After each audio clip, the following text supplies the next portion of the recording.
नमस्कार, मैं हूं शशि। आइए झारखंड के टॉप 25 प्रमुख खबर जानते हैं। राजकीय श्रावणी मेले का शुभारंभ आज, तैयारी पूरी। द्वादश ज्योतिर्लिंग में सर्वश्रेष्ठ मनोकामना लिंग बाबा बैद्यनाथ की नगरी देवघर में लगने वाला विश्व प्रसिद्ध राजकीय श्रावणी मेला 2026 बुधवार से शुरू हो जाएगा।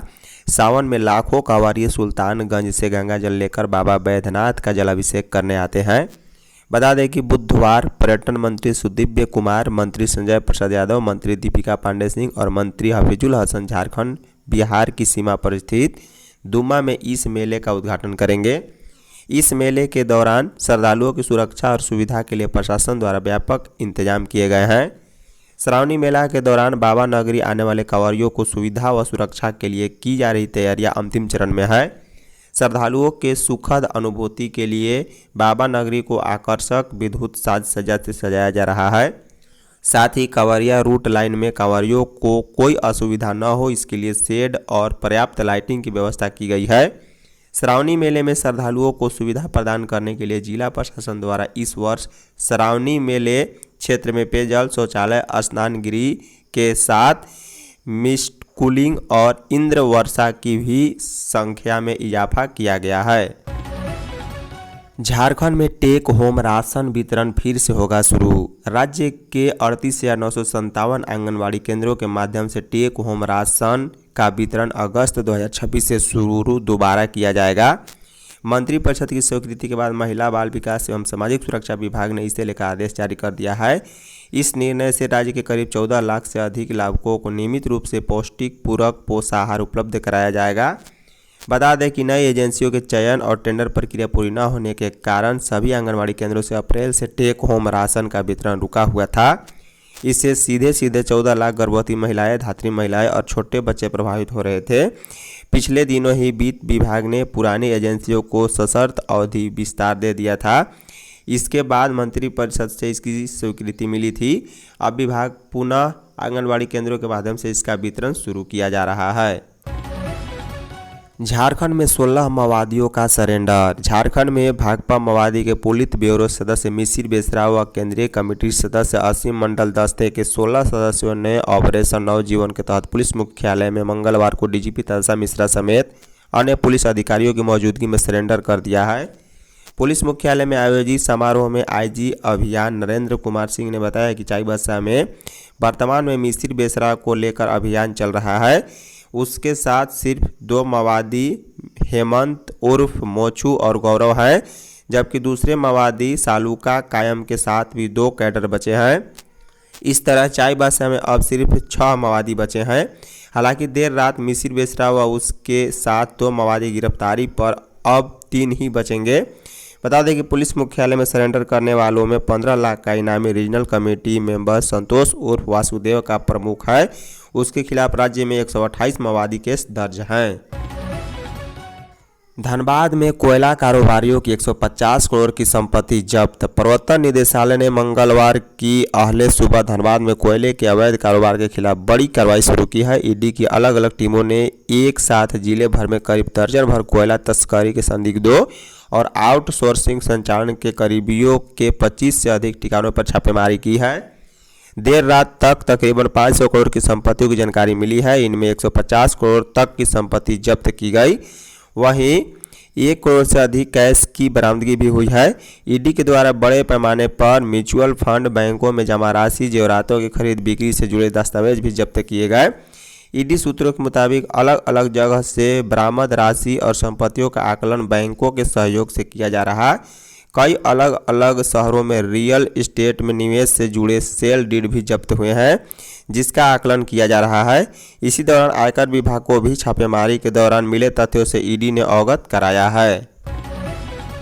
मिसिर बेसरा गिरफ्तार, 2 करोड़ का इनामी था। नक्सलियों के खिलाफ ऑपरेशन में मंगलवार को सुरक्षा बलों को 2 बड़ी कामयाबी मिली है। दिन में जहां सरांडा में सक्रिय रहे 24 नक्सलियों ने पुलिस के सामने सरेंडर किया, वहीं देर रात भाकपा माओवादी के पुलिस ब्यूरो सदस्य और 2 करोड़ 20 लाख के इनामी नक्सली मिसिर बेसरा को सुरक्षा बलों ने गिरफ्तार कर लिया है। बेसरा के साथ उसके 2 सहयोगी मेहनत उर्फ मोचू और गौरव भी दबोचे गए। यह गिरफ्तारी धनबाद और गिरिडीह के सीमा पर स्थित मनियाडीह इलाके से हुई है।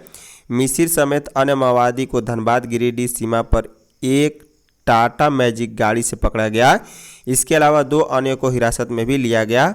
दरअसल सुरक्षा बलों को मिसिर बेसरा के अपने 2 सहयोगियों के साथ गिरिडीह जाने की सूचना मिली थी, जिसके बाद राज्य पुलिस मुख्यालय ने तीनों को दबोचने के लिए गुप्त योजना बनाई। योजना के तहत देर रात कामयाबी मिली। पीराटांड निवासी मिसिर तकरीबन 40 सालों से माओवादी संगठन में सक्रिय था। जेपीएससी मामला एल ख्यागते का पासपोर्ट जब्त। जेपीएससी की परीक्षाओं में अनियमितता से जुड़े मामले में मंगलवार को जेपीएससी के पूर्व अध्यक्ष एल ख्यागते से सीआईडी ने करीब 8 घंटे तक पूछताछ की है। इस दौरान ख्यागते का पासपोर्ट भी जब्त कर लिया गया ताकि वह विदेश नहीं जा सके। सीआईडी पहले से ही उनके विदेश दौरे की पड़ताल कर रही है। सीआईडी को अंदेशा है कि ख्यागते टीडीपीएल के खर्चे पर 3 बार यूएसए जा चुके हैं। मंगलवार की सुबह करीब 11 बजे ओला कार से वे सीआईडी मुख्यालय पहुंचे थे। उनसे जेपीएससी परीक्षा में एजेंसी के चयन और भर्ती प्रक्रिया के विषय में पूछताछ की गई।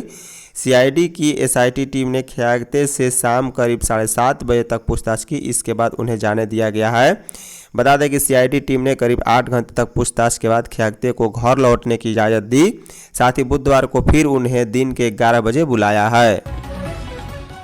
खुट्टी में बकरी चोरी के आरोप में पीट कर हत्या, 7 गिरफ्तार। खुट्टी के मुरहुक के बिंदादीरी गांव में बकरी चोरी के आरोप में युवक की पीट कर हत्या मामले में पुलिस ने 7 आरोपियों को गिरफ्तार किया है। एसपी ऋषभ गर्ग के निर्देश पर गठित एसआईटी ने मंगलवार को गांव में सघन छापेमारी कर आरोपियों की पहचान कर दबोचा। गिरफ्तार आरोपियों में पंडा बोदरा, मंगला बोदरा और मुकुट बोदरा, कालेब बोदरा, मनोज बोदरा, नंदराम हंस तथा जुमरोई निवासी सोमा बोदरा शामिल हैं। एसपी ने बताया कि पुलिस ने आरोपियों की निशानदेही पर घटना में प्रयुक्त 4 हॉकी स्टिक भी बरामद की। अन्य आरोपियों की गिरफ्तारी के लिए विशेष अभियान चलाया जा रहा है। वहीं 26 जुलाई की देर रात गुमला के सिसई स्थित बघमी गांव के पास 4 युवक कार से बिंदादीरी पहुंचे थे। ग्रामीणों ने उन्हें बकरी चोरी के संदेह में पकड़ लिया। इनमें से 3 की पिटाई की थी, जिसमें 1 की मौत हो गई थी। ड्राइविंग लाइसेंस प्रक्रिया होगी सरल और पारदर्शी। मुख्यमंत्री हेमंत सोरेन ने कहा है कि राज्य में ड्राइविंग लाइसेंस की प्रक्रिया को और अधिक सरल, पारदर्शी व समयबद्ध बनाया जाएगा। उन्होंने कहा है कि ड्राइविंग लाइसेंस प्राप्त करने की प्रक्रिया जितनी सरल होगी उतना ही आम नागरिकों को इसका लाभ मिलेगा। मुख्यमंत्री मंगलवार को झारखंड मंत्रालय में परिवहन विभाग एवं टाटा मोटर्स लिमिटेड के मध्य Institute of Driving Training and Research Jamshedpur की स्थापना के लिए आयोजित समझौता ज्ञापन हस्ताक्षर समारोह में बोल रहे थे। मुख्यमंत्री ने कहा है कि आईटीडीआर की स्थापना से युवाओं को आधुनिक तकनीकी आधारित प्रशिक्षण मिलेगा, जिससे उनकी रोजगार क्षमता बढ़ेगी और राज्य सड़क सुरक्षा को भी मजबूती मिलेगी। उन्होंने कहा है कि सुरक्षित परिवहन व्यवस्था के लिए गुणवत्तापूर्ण ड्राइविंग प्रशिक्षण आवश्यक है। सरकार कौशल विकास, रोजगार सृजन व सड़क हादसे कम करने का प्रभावी पहल कर रही है। झारखंड मौसम, राजधानी और आसपास के जिलों में अच्छी बारिश हो रही है। बुधवार को दिन से रात तक रुक रुक कर बारिश होती है। शहर के निचले कई इलाकों में जलजमाव भी हो गया है। मौसम विभाग के अनुसार बुधवार को लातेहार, लोहरदगा, गुमला और सिमडेगा में कहीं कहीं भारी बारिश होने का भी अलर्ट जारी किया गया। रांची में पिछले 24 घंटे में औसतन 15.8 मिलीमीटर बारिश हुई है, जो कि इस अवधि में होने वाली औसत बारिश 11.1 से करीब 1.5 गुना अधिक है। इससे यहाँ के मानसून में भी सुधार हुआ है। मौसम विभाग के अनुसार 19% से कम बारिश को सामान्य माना जाता है। रांची में बारिश में कमी का प्रतिशत अब 17% रह गया है, यानी मानसून सामान्य हो चुका है। राज्य में 1 जून से लेकर अब तक 408 मिलीमीटर बारिश हुई है, जो कि सामान्य बारिश 493.9 मिलीमीटर से 17 मिलीमीटर ही कम है।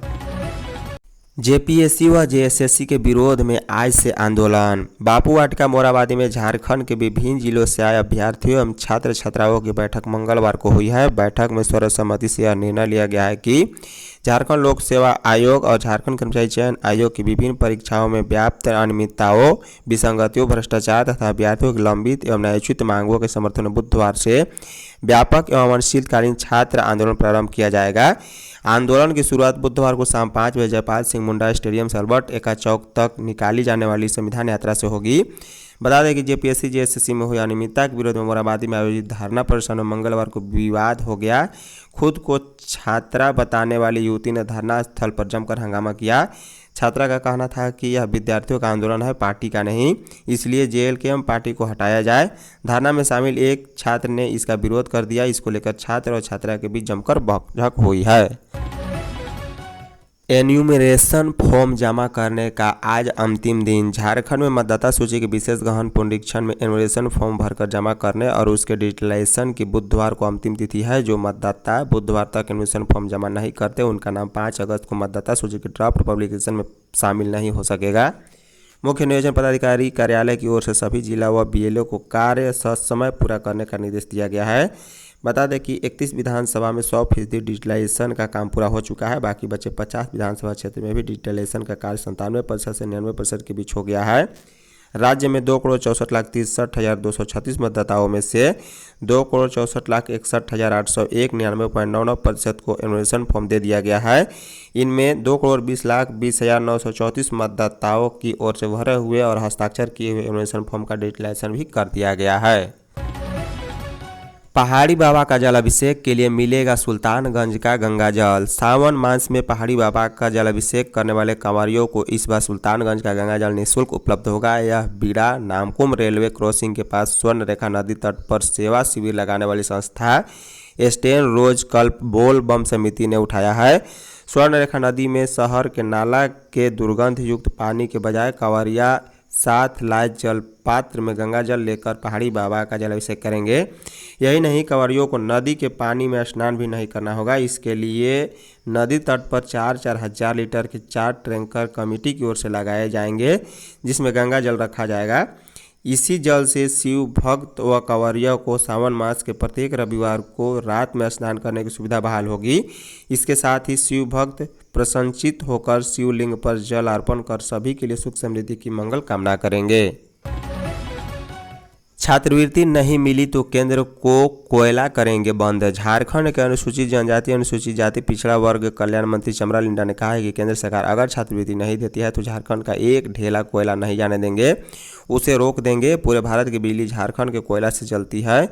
कल्याण मंत्री चमरा लिंडा ने कहा है कि झारखंड के आदिवासी छात्र संघ और बच्चे तैयार रहे, हक पाना है तो लड़ना होगा। रेल रोक देंगे, चारों तरफ से छात्र सड़क पर उतर आएंगे और चक्का जाम कर देंगे। उन्होंने कहा है कि विद्यार्थियों को छात्रवृत्ति संवैधानिक हक है, इसमें 75% केंद्र सरकार और 25% राज्य सरकार को देना है। केंद्र सरकार अगर छात्रवृत्ति नहीं देना चाहती है तो लिखित रूप से स्पष्ट कर दे। उन्होंने कहा है कि राज्य सरकार अदालत का दरवाजा खटखटाने के साथ साथ अपनी ओर से आवश्यक कार्रवाई करेगी। उन्होंने कहा है कि अनुसूचित जनजाति के विद्यार्थियों की छात्रवृत्ति में झारखंड को विशेष रूप से टारगेट किया जा रहा है। दूसरे राज्यों को छात्रवृत्ति दी जा रही है, लेकिन सूचना मिली है कि हाई लेवल से ही आदेश आया है कि झारखंड को पैसा उपलब्ध नहीं कराना है। किसानों की फसल का बीमा 1 रुपये में। मानसून सीजन में खरीफ सीजन के अगहनी धान व भदई मक्का समेत अन्य फसलों के लिए सरकार के स्तर से बीमा का काम पोर्टल खुलने के साथ शुरू हो गया है।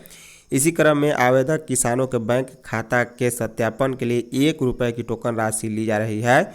टोकन राशि के रूप में किसानों से 1 रुपये के स्थान पर 100 रुपये प्रति एकड़ प्रीमियम राशि देकर किसानों को आश्वासित दिया जा चुका है। यह राशि राज्य सरकार भुगतान करेगी।